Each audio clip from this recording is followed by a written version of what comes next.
¿Pueden los estados hacer todo lo que han hecho derivado de la pandemia con respecto a las cuarentenas, toques de queda, cierres de negocios, etcétera? Y lo que es peor, ¿pueden los estados violar otros derechos humanos involucrados en el asunto, justificándolo en la pandemia? Discutamos ese tema hoy en Torre de Control.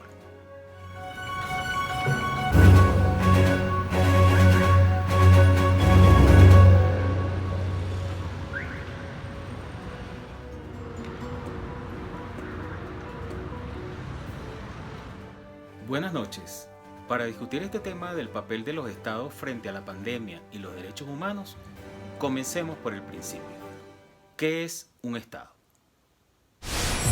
Mucha gente piensa que un estado es el gobierno, y realmente eso no es tan exacto. Pudiera ser como mucho decirse que el gobierno es parte del estado, pero al final en un estado estamos todos. No solamente está un gobierno, no solamente están unas autoridades, sino que también están los ciudadanos, la población,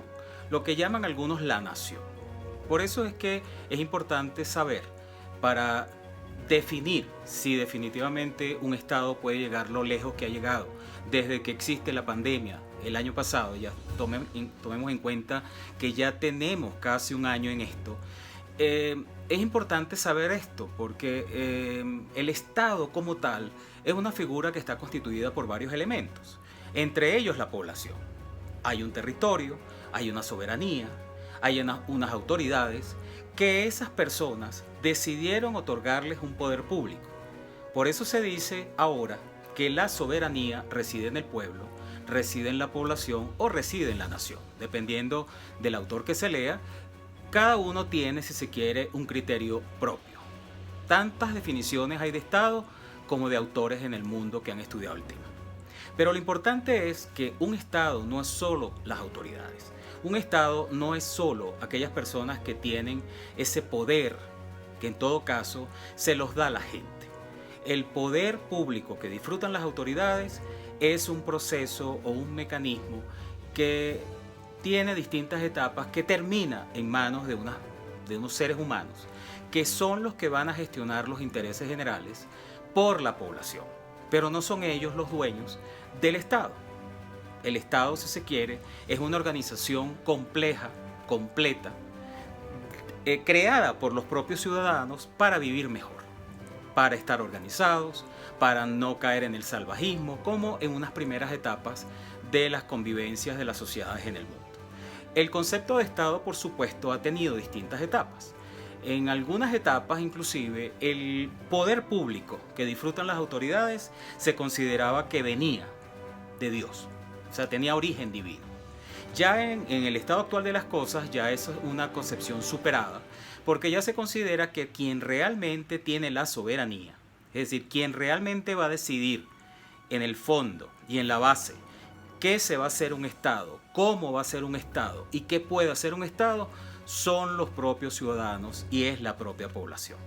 Por eso es que es importante, en primer lugar, definir esto. El Estado es una organización social que se dan los ciudadanos para vivir mejor, para organizarse, y basado en ello se establecen en leyes, aunque las leyes ya son provenientes de un órgano del Estado, que es el Parlamento, en sus distintos niveles pudiera ser, pero realmente ese poder público emana de la gente, de los ciudadanos. A través de una organización social termina este poder público en manos, repito, de seres humanos que deben gestionarlo a favor de los ciudadanos, a favor de vivir mejor, para no caer en el salvajismo, repito, para que no choquen los derechos individuales de cada uno, porque al final seguimos teniendo los ciudadanos derechos individuales y libertades que no las perdemos por otorgarles poder público a unas autoridades. Eso es muy importante definirlo porque a veces se pierde la noción, la perspectiva de lo que es un Estado, y los funcionarios a veces pierden la perspectiva de que ellos están allí para servir al ciudadano. Eso es una de las cosas más importantes que ha ocurrido en los últimos tiempos, que ya definitivamente el Estado no está para que los funcionarios, en una suerte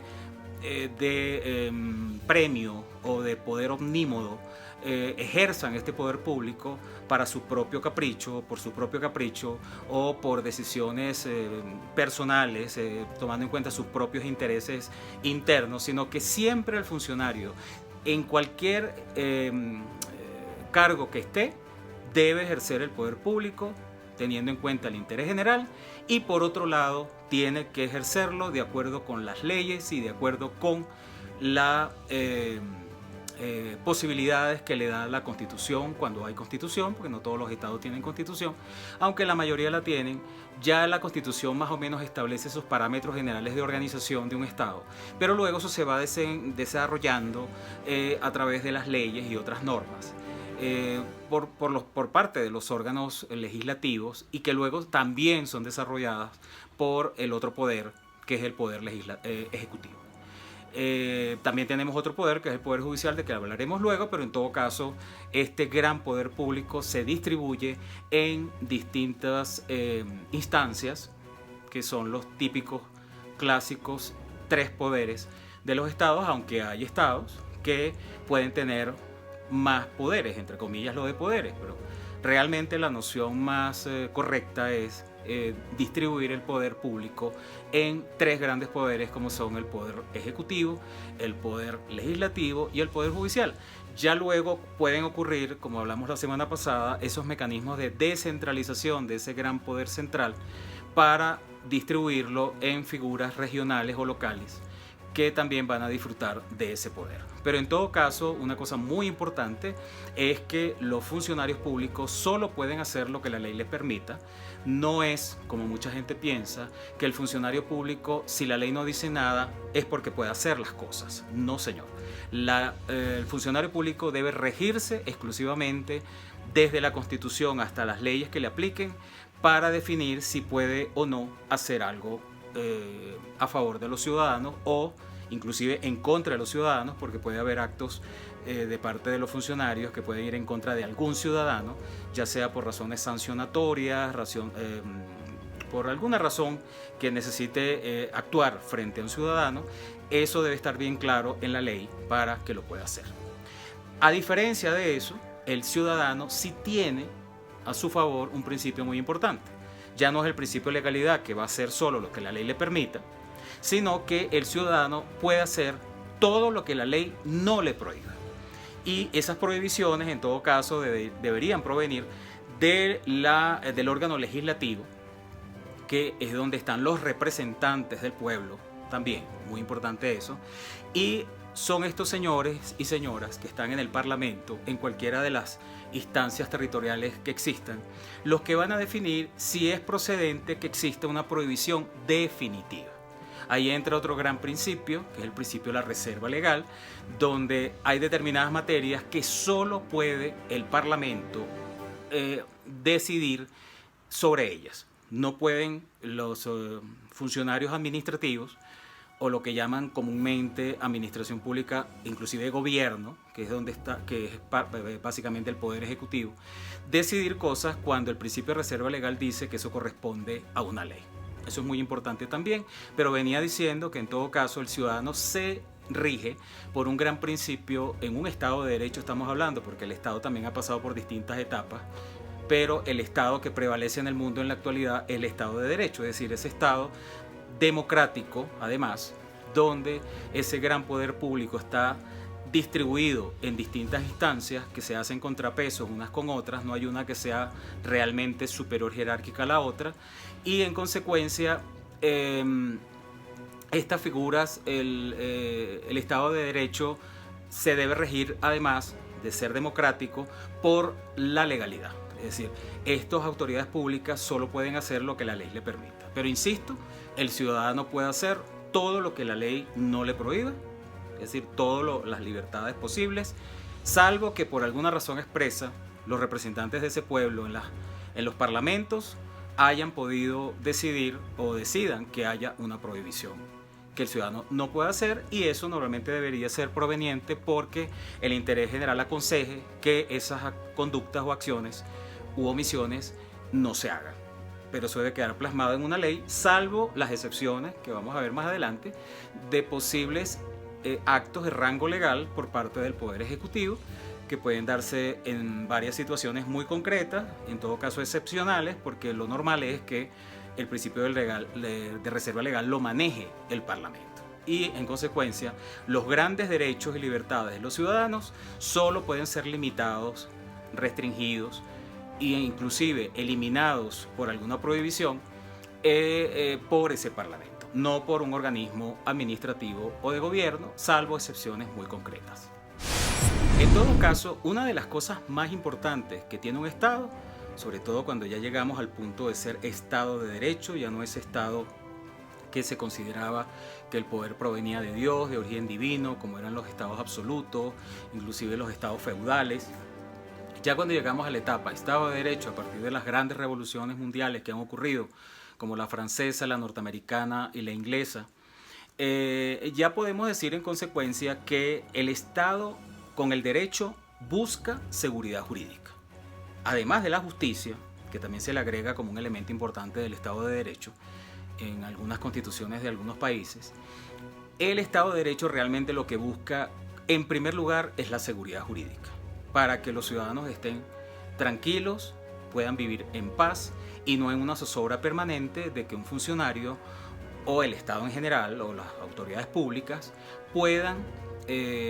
limitarle sus derechos de una manera intempestiva, sin ninguna consulta y sin que lo sepan los representantes. Porque aunque sean electos muchos de estos funcionarios, esos funcionarios en el caso de los del Poder Ejecutivo están para gestionar ciertas actividades o funciones muy concretas. Y por eso es que cuando se decida una prohibición o una limitación de derechos por parte de alguien en el Estado, tiene que ser el Parlamento, y ese es un proceso bastante complejo también, porque eso no es una persona, sino que es un grupo de personas electas por la población de distintas maneras, quienes van a poder decidir, y eso conlleva unos procesos de consulta, de participación, etcétera, etcétera, para que determinar si finalmente una limitación de un derecho o una prohibición convenga al interés general y a esa misma sociedad. Esto último es lo que se le ha llamado Estado moderno. A partir de la configuración de lo que ahora conocemos como el Estado de Derecho, con esas características de democrático y de justicia, el Estado moderno se constituye de esta forma. Hay autores inclusive que ya consideran que el Estado moderno ha pasado a una nueva etapa, que es el Estado posmoderno. ¿Por qué razón? Aunque hay otros que dicen que todavía eso no ha ocurrido, sino que ese Estado moderno ha pasado a su vez por distintas etapas, que donde la última de ellas, que es la que estamos viviendo, ya considera que no puede manejarse el poder público como a lo mejor pensábamos en el siglo XIX, inclusive en el siglo XX. Ya ahora se considera que el poder público debe ser manejado no solo bajo el estricto principio de legalidad, como nos enseñaron a todos los que estudiamos Derecho en el siglo XX, o comenzamos a estudiarlo en el siglo XX, sino que además del principio de legalidad, tiene que haber otra serie de aspectos que deben tener en cuenta los funcionarios y las autoridades, dependiendo de donde estén ubicados, del poder donde estén ubicados, para decidir. No bastaría, por ejemplo, en un poder ejecutivo, sobre todo en una administración pública, que el funcionario determine si puede o no actuar de acuerdo con el principio de legalidad, que era en el siglo pasado, era lo único que importaba a la hora de la verdad para yo poder dictar un acto administrativo, inclusive un acto de gobierno. Sino que además el funcionario en las nuevas consideraciones o concepciones del manejo del poder público según el Estado moderno en su última etapa, que es básicamente en los años 2000, que algunos consideran, como Jacques Chevalier, que ya se trata de un nuevo tipo de Estado, que es el Estado postmoderno, ya ese poder tiene que manejarse no solo basado en el estricto principio de legalidad, sino también en el principio de que el poder público tiene que ser eficaz, que tiene que solucionar problemas. Eso es un principio que, además, repito, del principio de legalidad, tiene que manejar cada funcionario, de manera tal que, por ejemplo, volviendo al tema de la pandemia, no basta con que un presidente, un ministro, un gobernador, de la figura que sea en cada estado, porque en cada país Los gobernadores pueden ser de estados federados, gobernadores de departamento, gobernadores de provincia, etcétera. Eso, pero llamémoslos gobernadores en general. Y los alcaldes, que tienden a aparecerse mucho en casi todos los países, no bastaría que puedan dictar o decidir de acuerdo con el principio de legalidad, que ya es importante, por supuesto, porque es el principal principio que rige la actividad pública, sino ver si de verdad que eso que va a decidir va a solucionar un problema, va a ser eficaz, que si tiene alguna relación o limitación con algún tipo de derecho o afectación de algún tipo de derecho, se justifique por el bien que eso va a ocasionar a la sociedad.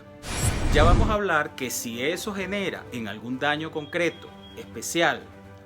o alguna persona en concreto, o grupos de personas individualizadas, sufran un daño por esas actuaciones públicas, aunque sean buenas, puedan estas personas, y ahí entra otro principio jurídico, pedir indemnización, que es el famoso principio que también se desarrolló bastante en la última etapa del Estado moderno. Y para los que son los consideran que ahora estamos en un estado posmoderno, en esta etapa de lo que llaman algunos estados posmodernos ha tenido un mayor desarrollo, y entonces es el famoso principio de la responsabilidad patrimonial del Estado, que a nivel público se extiende a lo que era normalmente el principio de responsabilidad civil individual que tenemos todos los ciudadanos frente a otros cuando le causamos un daño, básicamente por acto ilícito. En el caso del Estado se rige por otros principios, otras características, pero que lo hacen más extensible a situaciones donde pueda inclusive el ciudadano reclamar daños o indemnizaciones por actuaciones buenas de la administración, pero que en su caso o en el de varios ciudadanos ha generado un daño, como por ejemplo el famoso típico caso de la obra pública, que lo mencioné la semana pasada, que la obra pública va a hacerse el metro, va a hacerse una autopista, va a hacerse un hospital, se va a hacer un colegio. Obvio que eso pudiera afectar derechos individuales. Claro, una cosa es la expropiación, aunque para algunos la expropiación es alguna forma de responsabilidad patrimonial. Se parecen mucho porque la expropiación, cuando está bien utilizada y bien configurada, genera también una indemnización. Pero en el caso de la responsabilidad patrimonial, que les iba a decir, que no es tanto que te paguen la propiedad cuando necesitan tu propiedad para hacer una obra pública, que ahí procedería la expropiación, sino que, por ejemplo, si arreglan las aceras o andenes, como dicen en algunos países, de una ciudad, y eso te perjudica para tú no poder usar tu propiedad privada, ya sea porque no puedas acceder o porque no puedas salir o porque no puedas abrir tu negocio por un tiempo, y eso te genere pérdidas por una obra pública, porque estén asfaltando una calle, porque estén haciendo el metro, etcétera. Aparte de lo que pudiera haber en materia de expropiaciones para la obra pública, los ciudadanos, manteniendo su propiedad, pueden pedir indemnizaciones si esa obra pública, es solo un ejemplo porque pueden darse en muchas situaciones, ha generado un daño particular. Eso es importante, y ese es otro gran principio que rige en el Estado de Derecho, que ya venía siendo utilizado inclusive desde el siglo pasado, pero había países que lo habían desarrollado bastante y otros que no, porque inclusive hasta mediados del siglo XX la responsabilidad patrimonial del Estado prácticamente no existía, y en el mejor de los casos solo se consideraba procedente cuando era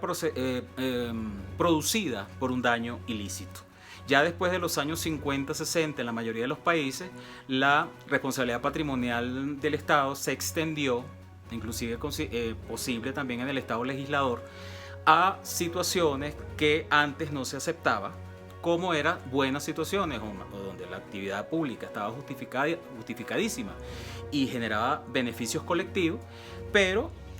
había personas que sufrían un daño. Entonces, aparte del principio de legalidad, aparte de la eficacia, aparte de la solución de los problemas, tienen que tener en cuenta las autoridades que deben manejar la responsabilidad patrimonial como figura para indemnizar a los ciudadanos en caso de daños, en actuaciones que inclusive puedan ser legales, pero que generen daños particulares. Ahora bien, esta es la situación normal, la estoy resumiendo bastante, ¿no? para los efectos del tema que nos interesa. Esta es la situación normal que la vivimos hasta enero, febrero del año pasado. Pero a partir de marzo, y dependiendo del país, un día X, un día Z, ¿no? Eso varió de país en país, pero casi todo fue en marzo. comenzó una situación que generó una anormalidad. Entonces ya cuando estamos en situación de anormalidad, que ya de por sí hay otras situaciones donde pudieran un poco cambiar estos principios, por ejemplo el que decía que los grandes poderes de limitación de los derechos de los ciudadanos, las constituciones se las da al Parlamento, el famoso principio de reserva legal, además del principio de legalidad. Pero hay situaciones dentro de normalidad, inclusive, porque pudiera darse en situaciones donde no está pasando nada extraordinario, pero que se considera conveniente, por ejemplo, darle a un presidente de la República una llamada ley habilitante. Es decir, una posibilidad que durante un tiempo el presidente pueda legislar directamente, sin que lo haga el Parlamento o el Congreso, en determinadas materias, generalmente en materia financiera, que tienden a saber más los poderes ejecutivos de eso, inclusive los gobiernos como tales. Esas son situaciones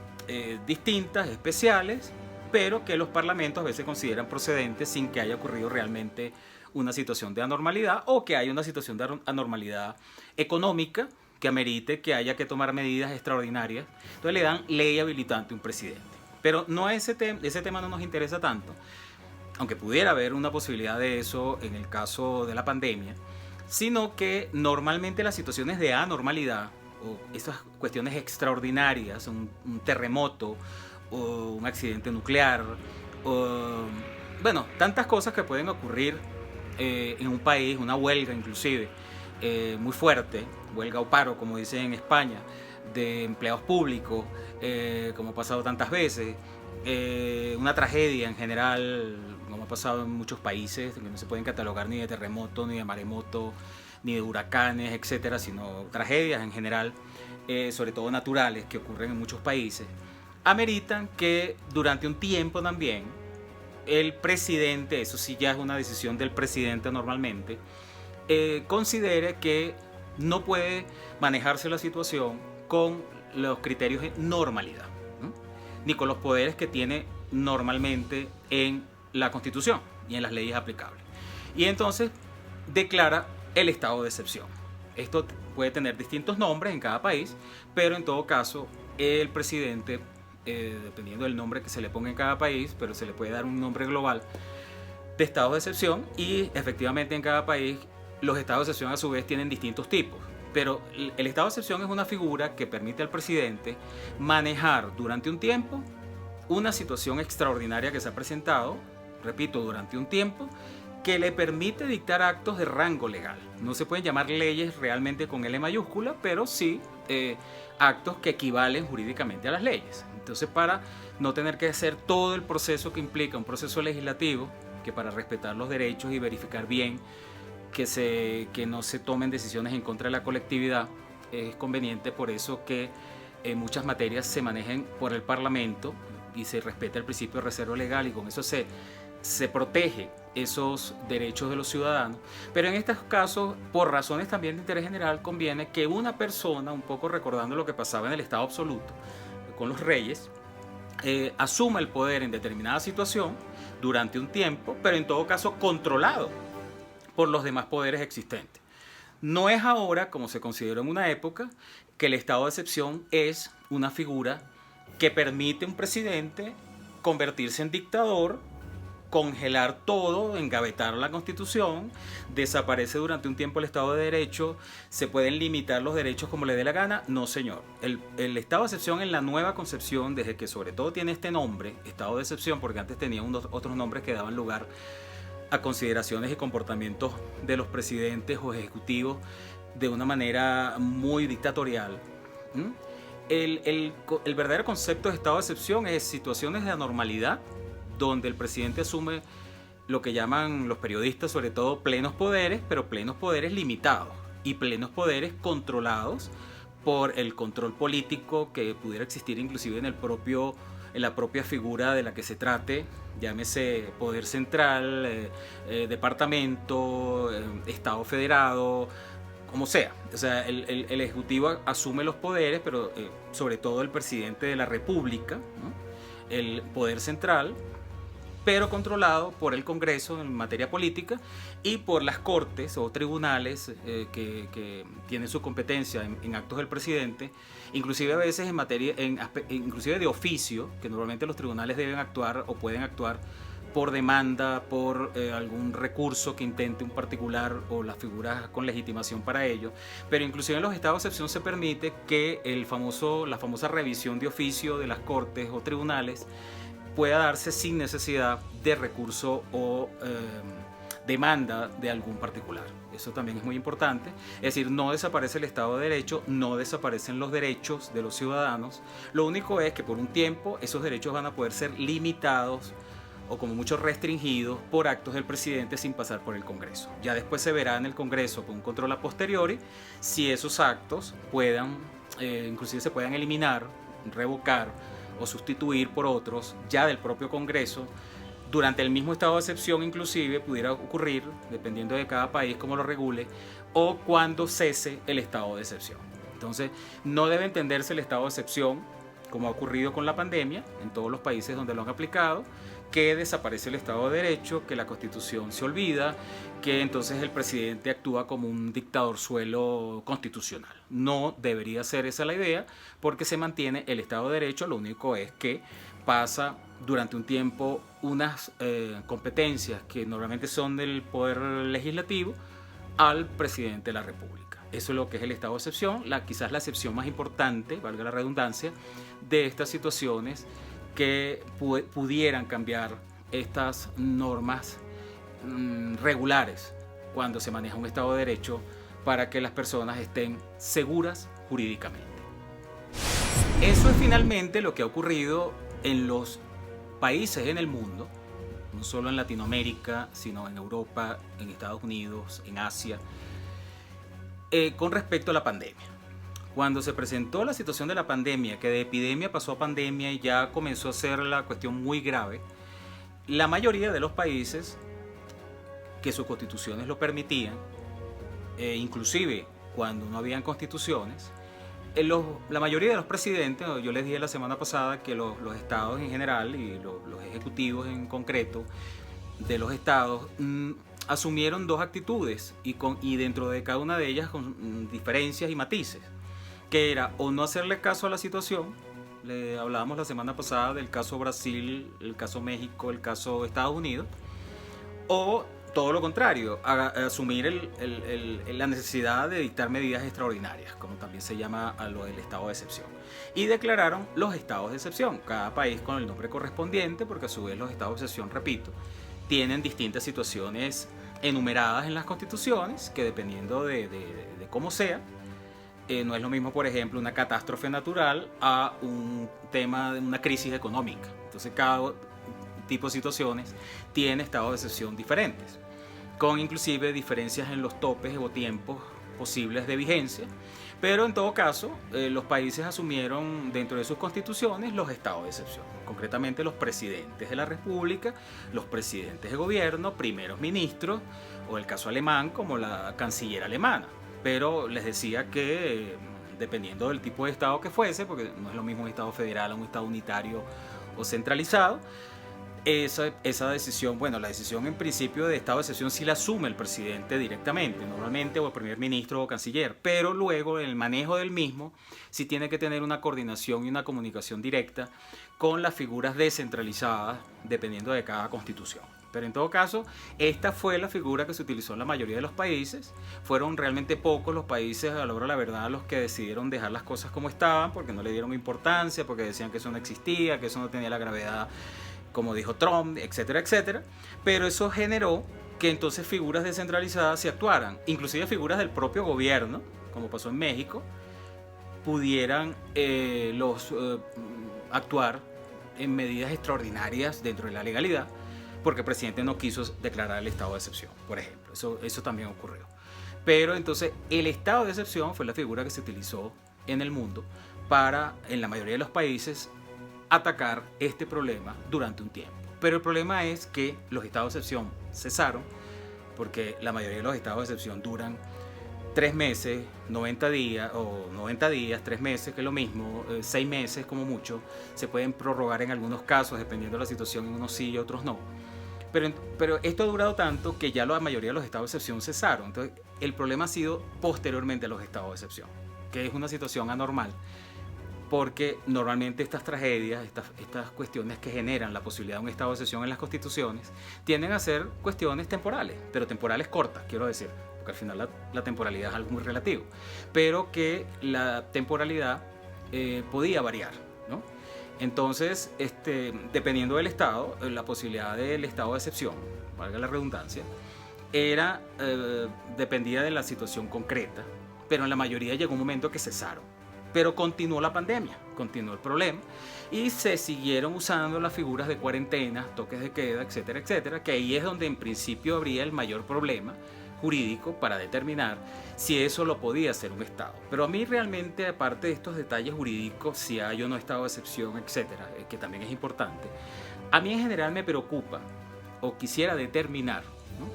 Es el punto central de estos episodios de este programa, si definitivamente el Estado está para hacer lo que ha hecho. Eso en primer lugar, ¿no? Es decir, los estados están para, en un caso de pandemia, declarar cuarentenas, declarar toques de queda, declarar todo lo que se ha declarado en estas situaciones dependiendo de cada país. Ya la manera, legal o no, de hacerlo es un tema en este momento secundario, pero que a lo mejor yo como abogado, obvio que me interesa desde el punto de vista de determinar si procede o no un recurso. Pero en el fondo de las cosas, en la verdadera consideración de lo que es un Estado, y por eso comenzamos por donde comenzamos este programa, ¿podían los Estados realmente llegar tan lejos como han llegado? Porque además ahora se presenta el tema de la vacuna, entonces ahora los estados, la mayoría he visto que han dicho, los presidentes sobre todo, que no pueden obligar a la gente a ponerse la vacuna. Pero luego de haber hecho muchísimas cosas que, en mi criterio, son peores que ponerse una vacuna. Porque llegó un punto en que las personas prácticamente no se podían levantar de su cama. No seamos tan exagerados a lo mejor, pero no podían salir de su casa, pero ni asomarse a la ventana. Entonces se llegó tan lejos por un lado, pero por otro ahora se quiere respetar el tema de lo de las vacunas. Bueno, eso también es discutible, pero ese es el punto más importante de este tema. Es aquí precisamente donde entran entonces otros detalles y otros aspectos, que es por eso que yo a estos programas o estos episodios le agregué el tema de los derechos humanos. ¿Por qué? Porque en principio lo que dirigía la acción del Estado y sus decisiones era la pandemia, que era un tema de salud. Y como tema de salud, las medidas eran de salud. Y en consecuencia, todo lo demás pasaba a un segundo plano. El tema económico, el tema de las libertades, el tema del derecho a libre tránsito. Eso pasó a un segundo plano completamente y las personas consideraron durante un tiempo, casi coincidió con lo que normalmente duran los estados de excepción normalmente, que eso era procedente, que eso había que hacerlo, porque había un gran problema de salud que había que solucionar. Pero con el paso del tiempo, y ya no tanto nos importa, repito, lo de la existencia o no de estados de excepción, que jurídicamente estricto es muy importante, pero estamos hablando aquí en general, del tema social, del tema económico, del tema político. ¿Podía un Estado desvincularse u olvidarse de otros derechos involucrados en este tema de la pandemia? Es decir, que la salud justificara tantas cosas que pudiera generar inclusive más problemas de salud de otro tipo. En primer lugar, ya el propio tema salud, perfecto, yo ataco la pandemia, pero genero otros problemas de salud. De hecho, aquí en Bogotá existió un problema, un caso que lo llevaron a un tribunal administrativo, donde la gente mayor de 70 años alegó violación de la igualdad, del principio de igualdad, porque se les estaba colocando en una situación donde podían salir menos de su casa que el resto de la colectividad. Ese caso fue declarado con lugar y hubo que tratar a los señores y señoras mayores de 70 años en igualdad que el resto de la población, por ejemplo. Pero entonces, ¿qué alegaban estos señores? Que ellos necesitaban salir también, porque en su edad también necesitaban,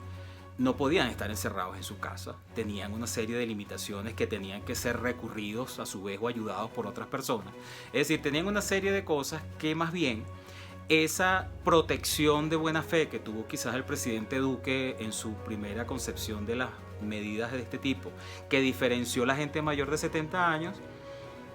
al final los estaba perjudicando. Y eso ha ocurrido. Hay medidas que,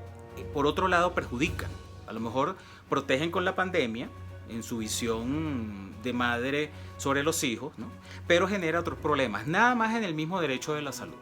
Pero también hay derechos involucrados que se vieron afectados seriamente, pero entonces como lo vinculaban con el tema económico, entonces la gente decía, o los funcionarios decían, que lo principal era la salud, que la economía podía esperar. Pero resulta que esos problemas económicos no eran solo para los grandes propietarios o millonarios, porque ideológicamente, inclusive dependiendo del funcionario y su ideología, ese era un tema importante o no, sino que es que eso le podía ocasionar daños a cualquiera. Cualquier persona tiene que tener una actividad económica para sobrevivir, y si a mí no me la permiten ejercer, no me permiten trabajar, no solo que no me permiten abrir mi empresa, no me permiten comprar los alimentos para mi restaurante, etcétera, sino que yo, ciudadano común y corriente, me puedo quedar sin trabajo. Si pasa el tiempo y no abren los negocios, crea un desempleo enorme, ya es un tema inclusive social. Entonces, ¿qué va a pasar con eso? Entonces hay una serie de temas de derechos humanos involucrados, además del propio derecho de la salud, que también había que revisar para ver si podía un Estado hacer, con toda la buena fe inclusive, pero el Estado está para eso. El Estado está para proteger de tal manera que me dedico a la pandemia y hay que olvidarse de lo demás, y en lo demás hay perjuicios muy fuertes, pero sobre todo en esos estados donde no se tiene previsto ningún tipo de indemnización al respecto y no se tiene el dinero para eso. Eso es un tema muy importante también. Así las cosas, son muchos los aspectos que están involucrados en este tema, como ven ustedes. No se trata de un capricho, no se trata de una visión ideológica de nadie, simplemente que cuando pasa el tiempo y ese principal problema se va extendiendo, pero esas decisiones se mantienen iguales al principio, a los 6 meses, al año, se siguen tomando las mismas decisiones, olvidándose de otros derechos, que inclusive tocan derechos humanos, y no hablo de otros más, o sea, que no son menos importantes, que también son derechos humanos. Entonces, son tantas las cosas que puede tener esto involucrado, que entonces ya tenemos que hacernos la pregunta más en macro. ¿El Estado está para eso? ¿El Estado está para vivir peor? ¿El Estado está para que ni siquiera midamos qué daños pueden ocasionar estas cosas y si tenemos el dinero para pagarlo? Esas son las cosas que tenemos que definir. Por supuesto que en el día de hoy no lo vamos a poder hacer, por eso es que todo esto necesita de varios episodios, pero yo creo que la inquietud la genero en este programa. Así que continuaremos la semana que viene con este gran tema del estado de la pandemia, que espero que para la semana que viene ya las cosas estén más claras. Así que bueno, nos vemos la semana que viene. Muchas gracias por estar allí y seguimos en contacto.